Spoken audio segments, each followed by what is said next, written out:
في الأرضين وحجة الله على العالمين الإمام المنتظر عجل الله تعالى له الفرج وروحه وأرواح العالمين لتراب مقدمه الفداء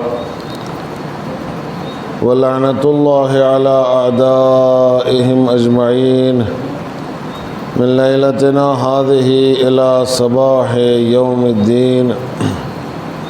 أما بعد فقد قال الله الحكيم في كتابه الكريم وهو أصدق القائلين وقوله الحق. بسم الله الرحمن الرحيم. وجاهدوا في الله حق جهاده هو اجتباكم وما جعل عليكم في الدين من حرج ملة أبيكم إبراهيم هو سماكم المسلمين من قبل وفي هذا ليكون الرسول شهيدا عليكم وتكونوا شهداء على الناس فأقيموا الصلاة وآتوا الزكاة واعتصموا بالله هو مولاكم فنعم المولى ونعم النصير. صدق اللہ العلی العظیم. صلوات بر محمد و آل محمد.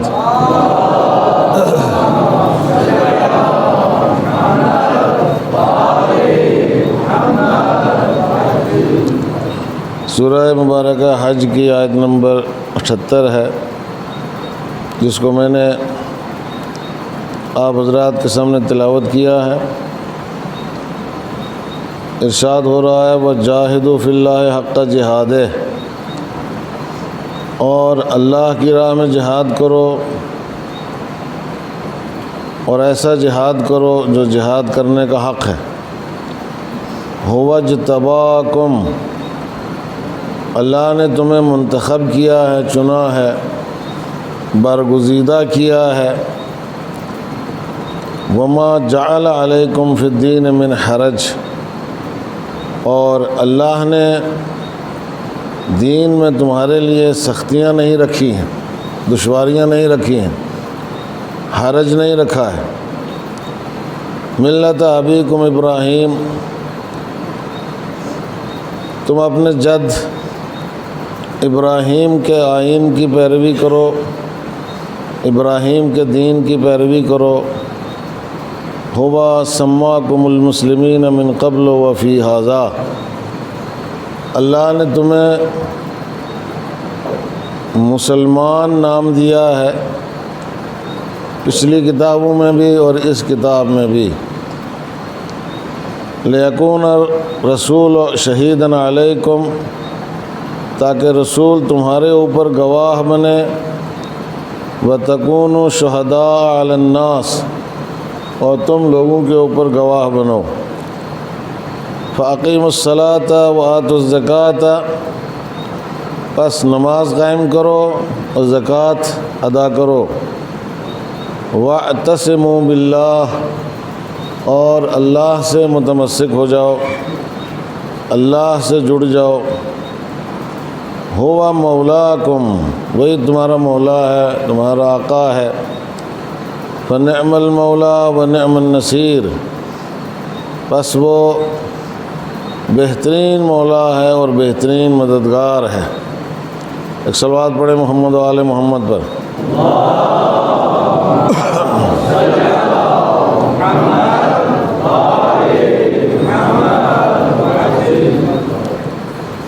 آج محرم الحرام کی یہ دوسری شب ہے، اور پروردگار عالم نے ہمیں توفیق عطا کی ہے کہ اس دور میں کہ جو سخت ترین دور ہے، مشکل ترین دور ہے، ہم امام حسین علیہ السلام کا تذکرہ کرنے کے لیے جمع ہوئے ہیں، اکٹھا ہوئے ہیں.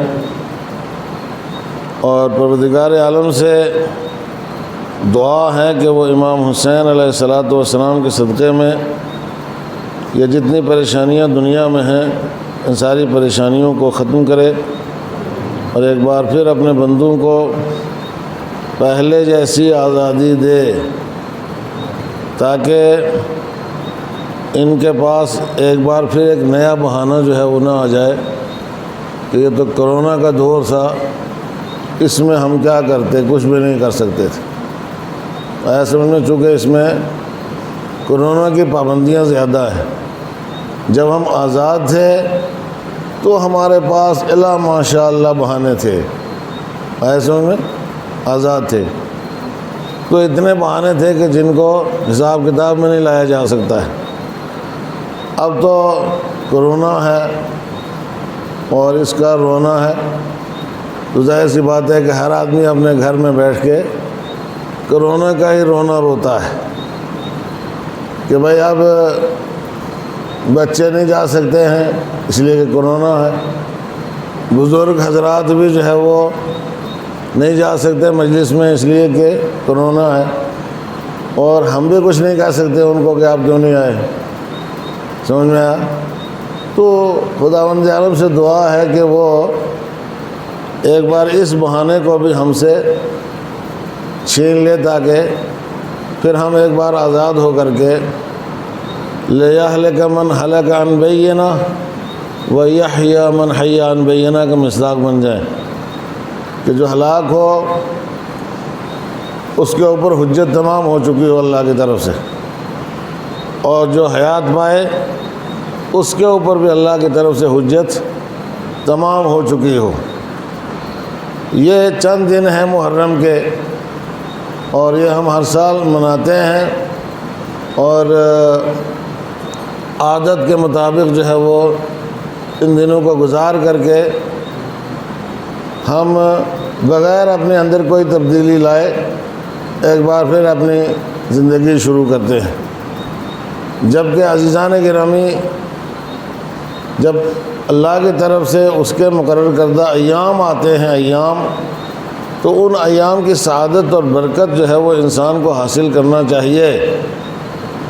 یہ دن امام حسین علیہ السلام کی اور امام حسین کے ساتھیوں کی قربانی کی یاد کے دن ہیں، اور اتنی مقدس ترین ذوات مقدسہ کی یاد اگر مسلسل ان دنوں میں ہمارے اندر رہے، آتی رہے، برابر یاد آتی رہے، یاد کرتے رہیں حسین کو، صرف ان 10 دنوں میں یا اس 2 مہینے 8 دن میں، جو زیادہ تر لوگ جو ہے وہ اب 2 مہینے 8 دن تک لے جاتے ہیں ماشاءاللہ روایتی عزاداری کو، رسمی عزاداری کو اور مجالس کو، تو اگر ان میں صرف حسین سے ہی جڑ جائیں، وابستہ ہو جائیں، اور یاد حسین، یاد مظلومیت حسین، اور یاد ایثار و فداکاری حسین، اور حسین علیہ السلام کے جہاد اور قربانی کی یاد ہم اپنے دل میں رکھیں، اور تھوڑا تھوڑا وقت نکال کر کے اس کا مطالعہ بھی کریں، ساتھ میں مجلسیں منانے کے ساتھ ساتھ اس کا مطالعہ بھی کریں، معلومات بھی حاصل کریں، اور جڑ جائیں حسین علیہ السلام سے، تو دلوں کے اندر نورانیت پیدا ہو جائے گی، دلوں کے اندر تقویٰ پیدا ہو جائے گا، دلوں کے اندر خوف خدا پیدا ہو جائے گا، اور دلوں کے اندر جو ہے وہ دین کا احساس پیدا ہو جائے گا۔ اور یہ چیزیں جب انسان کے دل میں پیدا ہو جائیں تو پھر اس کے دل میں دوسری چیزوں کا خیال نہیں آتا ہے، دوسرے پروپیگنڈے نہیں آتے ہیں، دوسرے فتنے جو ہیں وہ اس دل میں جگہ نہیں پاتے ہیں۔ اگر ہم کم سے کم ان دنوں میں اپنے دل کو صرف خالی کر لیں امام حسین علیہ السلام کی یاد کے لیے، محض کر لیں، ممحض کر لیں امام حسین علیہ السلام کی یاد کے لیے، امام حسین علیہ السلام کے ذکر کے لیے، ان کے تذکرے کے لیے، اور ان کے بے مثال جہاد کے لیے جو انہوں نے کربلا کے میدان میں انجام دیا تھا، تو ظاہر ہے کہ پھر ہمارے اندر تبدیلی نہ آئے، یہ ہو نہیں سکتا ہے۔ ہمارے اندر نورانیت پیدا نہ ہو، یہ ہو نہیں سکتا ہے۔ ہمارے اندر دین کا احساس پیدا نہ ہو، یہ ہو نہیں سکتا ہے۔ ہمارے اندر انسانیت کا احساس پیدا نہ ہو، یہ ہو نہیں سکتا ہے۔ ہمارے اندر سے قدرتیں ختم نہ ہوں، یہ ہو نہیں سکتا ہے۔ ہمارے اندر سے ایک دوسرے کے سلسلے میں دشمنی ختم نہ ہو، یہ ہو نہیں سکتا ہے۔ ہمارے اندر ایک دوسرے کے سلسلے میں محبت کا اور اخوت کا اور برادری کا اور پیار کا احساس پیدا نہ ہو، یہ ہو نہیں سکتا ہے۔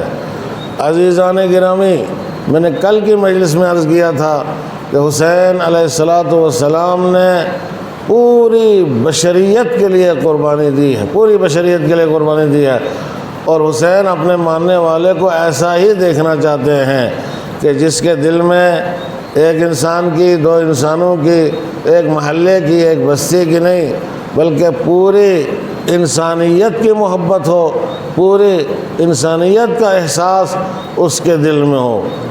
ایک بات یہاں پر میں رک کر کے کہتا چلوں کہ کیا امام حسین علیہ السلام نے جو قربانی دی ہے، اس قربانی کا صلہ مانگا کسی سے، یا وہ قربانی جو حسین نے بشریت کے لیے دی ہے، تو پہلے انسانوں نے حسین کے اوپر کوئی احسان کیا تھا؟ حسین کو کچھ دیا تھا؟ مال و دولت دی تھی؟ حسین کو منتخب کیا تھا کہ آپ بشریت کی طرف سے قربانی دیں؟ امام حسین علیہ السلام نے ابتداءً وخالصتاً لوجہ اللہ، انسانوں کی فلاح کے لیے، انسانوں کی نجات کے لیے، انسانوں کی بہبود کے لیے، انسانوں کی حیات کے لیے قربانی دی۔ نہ صرف اپنے قربانی، اپنے پورے خاندان کی قربانی دی، اپنے تمام اصحاب و انصار کی قربانی دی۔ انسانیت کے لیے تھی حسین کی قربانی۔ کل کی مجلس میں عرض کیا جا چکا ہے کہ اگر حسین کی قربانی دین کے لیے تھی تو دین کس کے لیے ہے؟ دین انسانوں کے لیے ہے، دین بشریت کے لیے ہے۔ توجہ کیا آپ نے؟ تو اس کا مطلب امام حسین علیہ السلام کی قربانی بشریت کے لیے تھی۔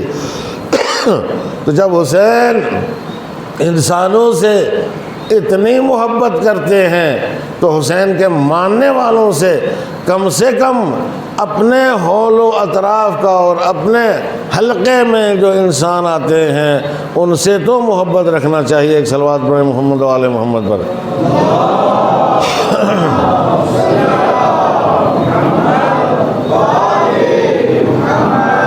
ان سے تو محبت رکھنا چاہیے۔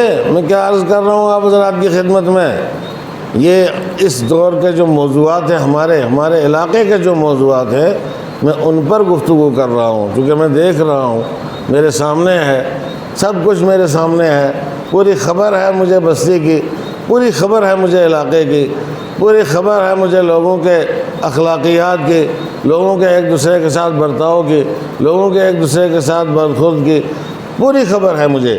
اور یہ خبریں سن کر کے اور یہ خبریں، یہ حالات دیکھ کر کے افسوس ہوتا ہے، بہت زیادہ افسوس ہوتا ہے، بہت بڑا صدمہ ہوتا ہے کہ آخر ہمارا شمار کن لوگوں میں ہوگا؟ اس بستی کے سادات کا شمار کن لوگوں میں ہوگا؟ آخر کن کے ساتھ ان کی بنتی ہے؟ کن کے ساتھ ان کا اٹھنا بیٹھنا ہوگا؟ کس کے سلسلے میں ان کے دلوں میں خلوص پیدا ہوگا؟ کس کے سلسلے میں ان کے دلوں میں احترام پیدا ہوگا؟ یہاں تو بھائی بھائی کا نہیں ہے، یہاں تو بیٹا باپ کا نہیں ہے، یہاں تو رشتہ دار کا نہیں ہے، یہاں تو پڑوسی کو پڑوسی کا احساس نہیں ہے، یہاں تو سب معاملات ہیں، یہاں تو سب لین دین ہے، یہاں تو سب انتقامی کارروائیاں ہیں۔ توجہ کیا آپ نے؟ یہاں کوئی ایسا معاملہ نہیں ہے کہ جو اثار کی بنیاد پر انجام پائے، جو فداکاری کی بنیاد پر انجام پائے، جو انسانی ہمدردی کی بنیاد پر انجام پائے، جو انسان کے فلاح کے لیے انجام پائے، جو اپنی طرف سے نیکی کے جذبے کے تحت انجام پائے کہ میں یہ کام کرتا ہوں خالصتاً لوجہ اللہ اور فی سبیل اللہ کرتا ہوں۔ تو جو کہ آپ نے ائمہ نے یہی سبق دیا ہے، وَيُؤْثِرُونَ عَلَىٰ أَنفُسِهِمْ وَلَوْ كَانَ بِهِمْ خَصَاصَةٌ، کہ یہ وہ اہل بیت علیہم السلام اپنے نفوس پر دوسروں کو ترجیح دیتے تھے چاہے ان کو نقصان ہی کیوں نہ پہنچ جائے۔ خصاصہ کا مطلب نقصان، یعنی انسان نیکوکار وہ ہے، انسان ہمدرد وہ ہے، انسان محبت رکھنے والا وہ ہے، انسان دوسرے کا درد رکھنے والا وہ ہے کہ جو نقصان اٹھا کر کے دوسرے کو فائدہ پہنچائے۔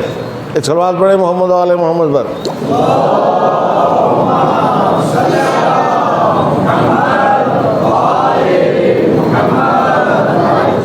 نقصان اٹھا کے دوسرے کو فائدہ پہنچائے۔ اب آپ حضرات کہیں گے، کوئی کہے گا صاحب یہ ہمارے بارے میں پڑھ رہے ہیں۔ بھائی میں آپ کے بارے میں نہیں پڑھ رہا ہوں، میں اپنے بارے میں پڑھ رہا ہوں۔ ہمدرد انسان وہ ہے جو خود نقصان اٹھائے دوسرے کو فائدہ پہنچائے۔ فائدہ لے کے فائدہ پہنچانا تو یہ تو بدلے کی کارروائی ہے، یہ تو لین دین ہے، یہ تو معاملہ ہے، یہ تو سودا ہے، یہ تو تجارت ہے۔ ہمدردی تو اس کو کہتے ہیں کہ جب اپنا نقصان ہو جائے مگر دوسرے کا نقصان نہ ہو۔ ائمہ علیہم الصلوۃ والسلام نے یہی درس دیا ہے۔ دیکھیں ہم واقعات کو پڑھتے ہیں اور سرسری سنتے ہیں اور گزر جاتے ہیں۔ آپ کو پتہ ہے کہ ایک آدمی مثلا روزہ رکھے دن میں، توجہ کیا آپ نے، دن میں روزہ رکھے اور رات میں اس کے سامنے کھانا آئے، ظاہر سی بات پانی آئے، بھوک ہوتی ہے یا نہیں؟ شدت کی بھوک ہوتی ہے، شدت کی پیاس ہوتی ہے، کھانے کی انسان کو ضرورت ہوتی ہے، اور ادھر سے ایک فقیر آ کر کے آواز ہے وَيُطْعِمُونَ الطَّعَامَ عَلَىٰ حُبِّهِ مِسْكِينًا وَيَتِيمًا وَأَسِيرًا۔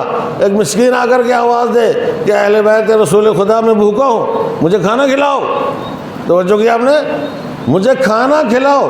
تو ایک نے روٹی اٹھا کے دی، دوسرے نے روٹی اٹھا کے دی، تیسرے نے روٹی اٹھا کے دی، سب نے اپنے اپنے سامنے کی روٹی اس کے حوالے کر دی اور پانی سے افطار کر لیا۔ انصاف سے یہ بتاؤ کیا اس روٹی کی ان کو ضرورت تھی یا نہیں تھی؟ اس روٹی کی ان کو ضرورت تھی یا نہیں تھی؟ شدت کے ساتھ اس روٹی کی ان کو ضرورت تھی، مگر مسکین آ گیا، اس نے سوال کیا تو یہ روٹی ہی کا مسئلہ ہے کیا خالی؟ آپ کہیں گے ہم بھی تو ایک روٹی دے سکتے ہیں۔ عزیزان گرامی، یہ ایک روٹی کا مسئلہ نہیں ہے، بلکہ جب باری آتی ہے تو وہ پوری کائنات جو ہے وہ ایک مسکین اور فقیر کے حوالے کر سکتے ہیں۔ اگر موقع آئے تو پوری کائنات اس کے حوالے کر سکتے ہیں، اور یہی کیا حسین علیہ الصلوۃ والسلام نے۔ وہاں وہ درس پڑھا تھا نانا کی آغوش میں بیٹھ کر کے، ماں کی آغوش میں بیٹھ کر کے، توجہ کیا آپ نے، وہاں وہ سبق پڑھا تھا کہ ایک دن بھی روٹی اٹھا کے دے دی، دوسرے دن بھی روٹی اٹھا کے دے دی، تیسرے دن بھی روٹی اٹھا کے دے دی، تینوں دن فاقہ رہا، 3 دن کا روزہ صرف پانی پر افطار کرتے رہے۔ وہ درس وہاں پڑھا تھا، اور کربلا میں حسین نے آ کر کے اپنی پوری کائنات جو ہے وہ انسانیت کے اوپر قربان کر دی۔ ایک صلوات پڑھیں محمد و آل محمد۔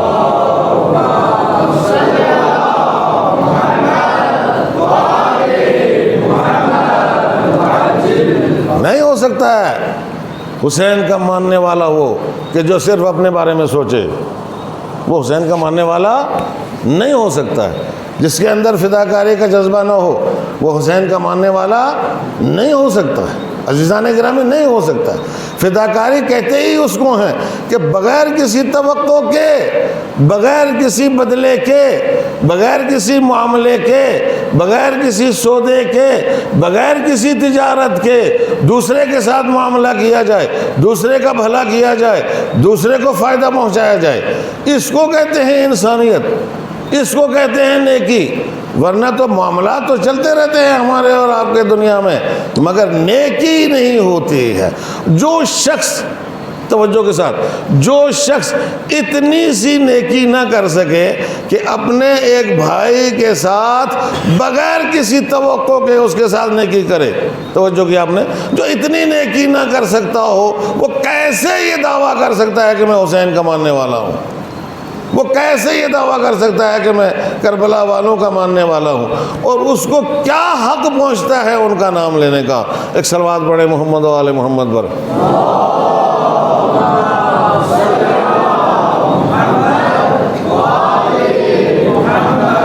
یہ موضوع چونکہ ابتدائے آیت میں جہاد کا حکم ہے نا، تو میں جہاد کے ذیل میں یہ باتیں کر رہا ہوں۔ آپ سمجھو کہ مثلا یہ جہاد کے ذیل میں، یہ جہاد کے ذیل میں بات ہے۔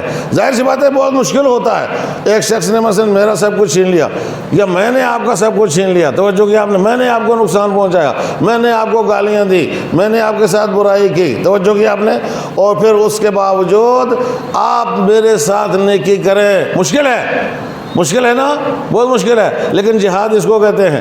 یہ جہاد اکبر ہے۔ یہ کیا ہے؟ جہاد اکبر ہے، اور یہ جہاد فی اللہ ہے۔ بس یہ جہاد ہے اللہ کی راہ میں. یہ معاملہ اس انسان کے ساتھ نہیں ہے, یہ معاملہ آپ کا میرے ساتھ نہیں ہے, یہ معاملہ آپ کا آپ کے بھائی کے ساتھ نہیں ہے, یہ معاملہ آپ کا آپ کے پڑوسی کے ساتھ نہیں ہے, یہ سلوک آپ کا آپ کے ہمسائے کے ساتھ نہیں ہے, یہ سلوک آپ کا آپ کے رشتہ دار کے ساتھ نہیں ہے. آپ کا یہ معاملہ اللہ کے ساتھ ہے. کس کے ساتھ ہے؟ اللہ کے ساتھ, سیدھا سیدھا اللہ کے ساتھ. جہاد فی اللہ اس کو کہتے ہیں. وجاہدوا فی اللہ ہے, حق کا جہاد ہے. اللہ کی راہ میں جہاد کرو, جہاد کرنے کا حق ہے. جہاد کا کیا مطلب ہے؟ تلوار اٹھا کے دوسرے کا گلا کاٹ دو, یہ جہاد بالسیف تو اس زمانے میں اسلام میں ہے ہی نہیں ہے. ایک صلوات پڑھیں محمد و آل محمد پر.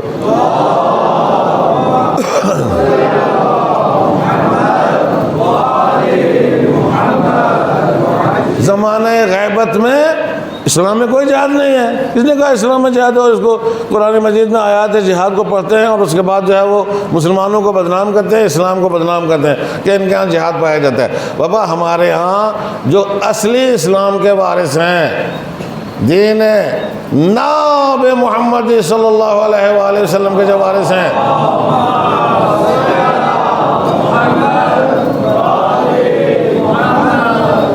وہ لوگ جنہوں نے اصل سرچشمے سے دین لیا ہے, راستے سے نہیں لیا ہے, اصل منبع سے دین لیا ہے, ان سے پوچھو جہاد کا کنسپٹ کیا ہے, جہاد کس کو کہتے ہیں. تم ادھر ادھر جا کے جہاد کی تفسیریں پڑھتے ہو اور اسلام کو بدنام کرتے ہو. ہمارے یہاں جہاد ابتدائی جو ہے وہ نبی یا امام کی اجازت کے بغیر نہیں ہو سکتا ہے, اور یہ مسئلہ کبھی بدلنے والا نہیں ہے, کبھی تبدیل ہونے والا نہیں ہے. نبی یا امام کی اجازت ہے اسی وقت جہاد ابتدائی ہوگا. وإلا یہ جو کچھ دنیا میں ہو رہا ہے اس وقت یہ جہاد نہیں ہے, اس کو دفاع کہتے ہیں. اگر ہمارے اوپر کوئی حملہ کرے گا ہم اس کا جواب دیں گے, یہ طبیعی بات ہے, یہ فطری بات ہے, آیا سمجھ میں, اس کا جواب دیں گے. تو یہ دفاع ہے, اس کو جہاد نہیں کہتے. جہاد ابتدائی ہمارے ہاں نہیں ہے. تو جہاد بالسیف یا جہاد بالبندوق جو ہے, یا جہاد بالتوپ اور ٹینک اور یہ اور وہ دوسرا تیسرا, یہ نہیں ہے ہمارے ہاں. اس وقت یہ ہمارے ہاں نہیں ہے. یہ دشمنوں نے ایجاد کیا ہے, تو ہمیں جو ہے اپنا دفاع کرنے کے لیے ان چیزوں کو ایجاد کرنا پڑا ہے. اگر دشمن آج ساری ان چیزوں کو خراب کر دیں تو ہمارے پاس ایک بھی ہتھیار جو ہے وہ نہیں ہوگا.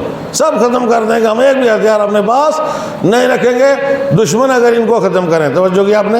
تو عزیزان گرامی, بس اس جہاد کے فکر میں تو آپ رہو نا کہ صاحب ہاں ایک زمانہ آئے گا اور ہم جہاد کریں گے, اس جہاد کا ثواب حاصل کریں گے. اور آج تو وہ دور نہیں ہے. آپ جہاد اکبر کا ثواب لے سکتے ہو نا, جہاد اصغر کا ثواب نہیں آپ کو ملنے والا ہے اس وقت. وہ چھوٹا جہاد ہے, جہاد اصغر چھوٹا جہاد ہے جو میدان جنگ میں ہوتا ہے, نبی یا امام کی اجازت سے ہوتا ہے. نبی اس کی سربراہی کرتا ہے, امام اس کی سربراہی کرتا ہے. وہ کمانڈر ان چیف اس کا نبی ہوتا ہے, کمانڈر ان چیف اس کا امام ہوتا ہے, کوئی دوسرا نہیں ہو سکتا ہے. سیدھا سیدھا آرڈر جو ہے وہ نبی کی طرف سے ہوتا ہے, سیدھا سیدھا دستور جو ہے وہ امام کی طرف سے ہوتا ہے. کوئی دوسرا اس کا دستور نہیں دے سکتا, نہیں دے سکتا. توجہ کیا آپ نے. وہ جہاد تو ہمیں اس کا ثواب تو ہمیں کبھی ملنے والا نہیں ہے. ہاں اگر زندہ رہیں, امام کا ظہور ہو انشاءاللہ, تو اس وقت جو ہے وہ اس کا ثواب ہمیں مل سکتا ہے. لیکن عزیزان گرامی, یہ جہاد اکبر ہے کہ جس کا میدان جگہ جگہ ہمارے سامنے ہے. ہر گھر جہاد اکبر کا میدان ہے, ہر بستی جہاد اکبر کا میدان ہے, ہر انسان جہاد اکبر کا میدان ہے. ہر انسان کا دل جہاد اکبر کا میدان ہے. تمہارے دل میں صبح سے لے کے شام تک کیا کچھ گزرتی ہے, سمجھ میں آیا؟ کتنے منصوبے پلتے ہیں, کتنی برائیاں جو ہے معاذ اللہ جنم لیتی ہے, کتنے فتنے جو ہے وہ پلتے ہیں, پرورش پاتے ہیں, پروان چڑھتے ہیں صبح سے لے کے شام تک. اب جہاد کرو, ان کا مقابلہ کرو, ان کو اپنے اندر ہی دبا دو, ان کو اپنے اندر ہی مار دو, ان کو باہر نہ آنے دو. یہ سب سے بڑا جہاد ہے. جہاد بالنفس جو ہے سب سے بڑا جہاد ہے کہ انسان اپنے نفس امارہ کو کہ جو برائیوں پر اکسانے والا ہے اس کو قابو میں رکھے. توجہ کیا آپ نے. جتنا جتنا انسان اس منزل میں آگے بڑھتا چلا جائے گا اتنا ہی اتنا جو ہے وہ خداوند عالم کے قرب کے منازل پر فائز ہوتا جائے گا, اور ائمہ معصومین علیہ الصلوۃ والسلام کی خوشنودیاں اس کے شامل حال ہوتی چلی جائیں گی. توجہ کی آپ نے. تو عزیزان گرامی، یہ آپ نے یہ ہماری بستی جو ہے یہ میدان جہاد ہے. خود ہمارا دل جو ہے یہ میدان جہاد ہے، ہمارا گھر میدان جہاد ہے. ہم تو گھر میں جو ہے وہ لڑ پڑتے ہیں آپس میں. بھائی بھائی سے لڑتا ہے، بھائی بہن سے لڑتا ہے، بیٹا باپ سے لڑتا ہے، باپ بیٹے سے لڑتا ہے. اس طرح کی باتیں ہوتی ہیں. کیوں؟ برداشت کا مادہ نہیں ہے، تحمل کا مادہ نہیں ہے، علم نہیں ہے، مراتب کی پہچان نہیں ہے. مراتب کی پہچان نہیں ہے. کس کے سامنے بولنا ہے، کس کے سامنے نہیں بولنا ہے، پہچان نہیں ہے. خراب کس نے کیا ہے؟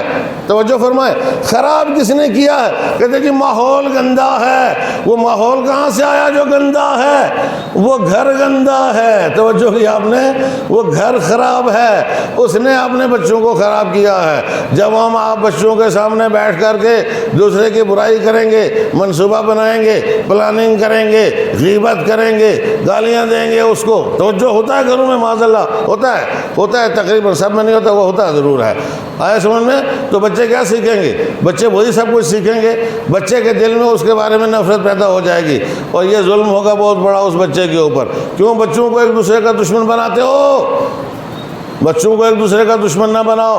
تمہاری دشمنیاں اگر چل رہی ہیں تو ان کو دبا دو، ان کو بچوں تک نہ پہنچنے دو، ان کو اگلی نسل تک منتقل نہ کرو، ورنہ تمہاری تربیت غلط ہو جائے گی. اور تربیت غلط ہونے کے نتیجے میں تمہیں کچھ بھی نہیں ملے گا، کچھ بھی نہیں ملے گا.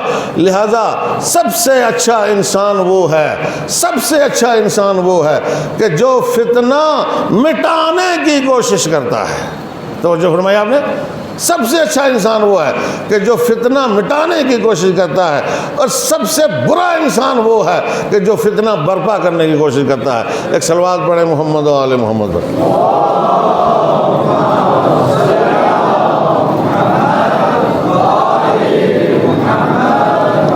یہ تمہارا اللہ کی راہ میں جہاد ہے عزیزان گرامی. کڑوے گھونٹ ہیں، ان کو پی لیں، یہ کام آئیں گے. آیا سمجھ میں؟ اللہ کے راہ میں جہاد ہے تمہارا، اور اس کا بدلہ اللہ دے گا. آپ اس کا صلہ کس سے مانگو گے؟ یار میں اس کے ساتھ نیکی کروں مجھے کیا ملے گا؟ اور تم اس کے ساتھ نیکی کرو گے تجھے کیا ملے گا؟ اس کو نہیں سمجھے آج تک. تجھے کیا ملے گا؟ تجھے خدا ملے گا. ایک صلوات پڑھے محمد و آل محمد پر.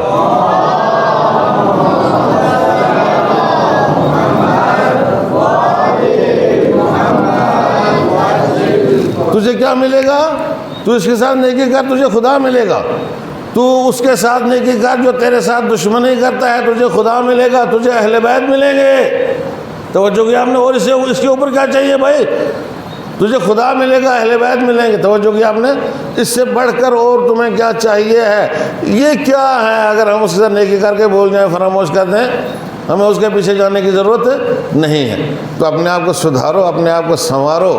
توجہ کہ آپ نے معاملات خدا کے ساتھ رکھو، لوگوں کے ساتھ معاملات رکھنے کی ضرورت نہیں ہے. نتیجے میں گھروں کے اندر جو ہے وہ ایک ایسا ماحول اپنے گھروں کے اندر بناؤ کہ اس میں کبھی کسی کی غیبت نہ ہو، کسی کی برائی نہ ہو، کسی کے خلاف پلاننگ نہ ہو، منصوبہ بندی نہ ہو، کچھ بھی نہ ہو.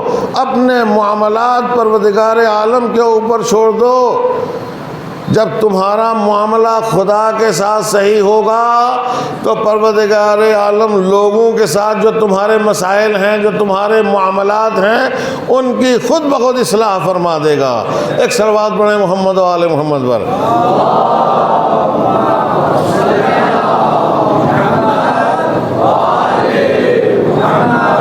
حدیث میں ہے، یہ حدیث میں ارشاد ہوتا ہے من اصلح ما بینہ و بین اللہ اصلح اللہ لہ ما بینہ و بین الناس. جو شخص اپنے اور اللہ کے درمیان جو معاملات ہیں ان کو صحیح کرو. بس اپنے اور اللہ کے درمیان معاملات صحیح کرو، اپنے اور اللہ کے درمیان روابط جو ہیں ان کو استوار کرو. سمجھ میں؟ اللہ سے دوستی کرو. آیا سمجھ میں؟ اللہ سے رابطہ برقرار کرو، اللہ کی خاطر سب کچھ کرو، پروردگار عالم کی خاطر سب کچھ کرو، اس کی خاطر سب کچھ کرو. جو کرتے ہو اس کی خاطر کرو، جو کچھ بھی کرتے ہو اس کے لیے کرو. تمہیں ضرورت ہی نہیں پڑے گی. کوئی دشمنی کرتا ہوگا، خداوند متعال ادھر سے ہی اس کو چلتا کرے گا. کوئی تمہارے خلاف منصوبہ بنائے گا، پروردگار عالم اس کی اصلاح کر دے گا۔ کیوں؟ تم نے اپنا معاملہ اللہ کے اوپر چھوڑ دیا ہے۔ تمہارا اٹھنا بیٹھنا چلنا پھرنا سب کچھ تمہارا معاملات جو ہے پروردگار عالم کے ساتھ ہے۔ جب تمہارے معاملات اس کے ساتھ ہیں تو وہ تمہارے اور لوگوں کے درمیان جو معاملات ہیں ان کی خود بخود اصلاح کر دے گا۔ تم اس کے اوپر بھروسہ کر کے دیکھو، اس کی خاطر کام کر کے دیکھو، اس کی خاطر جہاد کر کے دیکھو۔ وجاہدوا فی اللہ حق جہاد ہے، اللہ کی راہ میں جہاد کرو جو جہاد کرنے کا حق ہے۔ اور وہ کیا ہوتا ہے؟ وہ یہ ہوتا ہے کہ جب انسان اللہ کے لیے کام کرتا ہے، توجہ کیا آپ نے، جب اللہ کے لیے کام کرتا ہے تو اس کا مولا امیر المؤمنین علی ابن ابی طالب علیہ الصلوۃ والسلام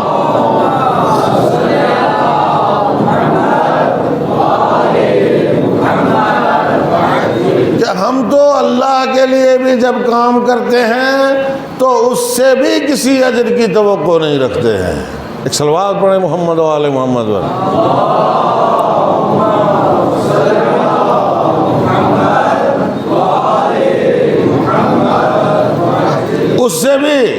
اس سے بھی لا نرید منکم جزاء ولا شکورا، کوئی جزا اور شکر نہیں۔ اللہ سے بھی جب اللہ سے امید اب رکھنے کی کیا، اللہ کے لیے معاملہ کر دیا ہے تو اس کے اوپر بھروسہ ہے نا، تو وہ خود کرے گا اپنا کام جو اس کو کرنا ہے۔ توجہ کہ اپنے مولا یہ کہتے ہیں، تو یہ ہے اللہ کے ساتھ معاملہ۔ خوب اللہ کے ساتھ معاملہ کرو، کام کرو، بس بات ختم۔ اجر کیا دینا ہے وہ اس کی مرضی ہے، کیا دے گا، کب دینا ہے وہ اس کی مرضی ہے، کیا دے گا، کہاں دینا ہے وہ اس کی مرضی ہے، وہ اس کے اوپر چھوڑ دو، وہ معاملات اس کے اوپر چھوڑ دو، عزیزان گرامی بھلا ہو جائے گا سب کا۔ یہ بہت آسان ترین نسخہ ہے، کوئی مشکل نسخہ نہیں ہے۔ جب بھی ایسے موقع آتے ہیں، ایسی پریشانیاں آتی ہیں تو آدمی اللہ کو یاد کرے۔ یہ بہت مشکل ہے، اللہ کو یاد کرو، اس لیے کہ یہ جو چھوٹی موٹی برائیاں ہیں نا، یہ جن کی وجہ سے آدمی حقوق الناس میں گرفتار ہوتا ہے۔ میں اس بات پر اس لیے زور دیتا ہوں کہ ہم نماز پڑھتے ہیں، ہم روزہ رکھتے ہیں، ہم اور بہت ساری محنتیں کرتے ہیں، صدقہ و خیرات بھی کرتے ہیں، مجلس بھی کرتے ہیں، توجہ کی آپ نے، تبرک بھی بانٹتے ہیں، چندہ بھی دیتے ہیں، مسجدوں میں بھی دیتے ہیں، ادھر ادھر ڈونیشنز بھی کرتے ہیں، بہت کچھ ہم کرتے ہیں۔ لیکن جب آپس میں ایک دوسرے کے ساتھ اٹھنے بیٹھنے کی باری آتی ہے، معاملات کی باری آتی ہے، رشتہ داری کی باری آتی ہے، قرابت داری کی باری آتی ہے، اور ان کے ساتھ سلوک کی باری آتی ہے، تو ہم جناب والا بہت سخت ہو جاتے ہیں۔ پھر ہم ذرہ برابر بھی اس کو معاف کرنے کے لیے تیار نہیں ہوتے ہیں کہ تھوڑا اس کو نظر انداز کر دیں، اس کو معاف کر دیں، نہ بالکل نہیں، قدورت دل میں بٹھا کے رکھیں گے۔ امام جعفر صادق علیہ الصلوۃ والسلام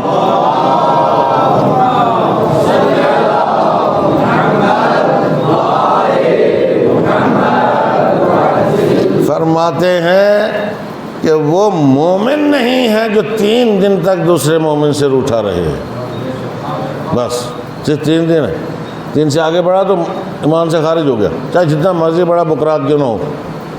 آیا سمجھ میں؟ مومن نہیں ہے وہ جو 3 دن تک ایک مومن سے روٹھا رہے، وہ مومن سے روٹھا رہے، چاہے وہ مومن مشرق کا ہو یا مغرب کا۔ سمجھا؟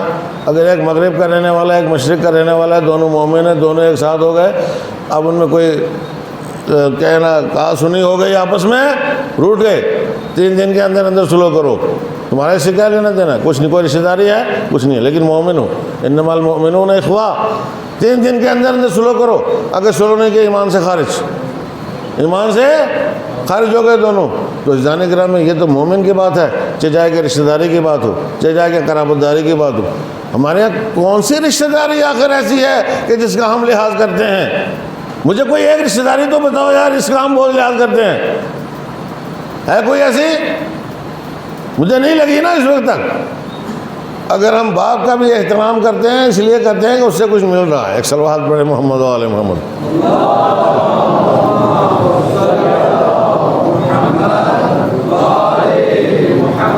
ریٹائر ہونے والا ہے اور اس کے بعد جو ہے وہ اس کو فنڈ وغیرہ ملیں گے، تب تک تو اس کو جو ہے وہ اچھے طریقے سے دیکھنا چاہیے نا۔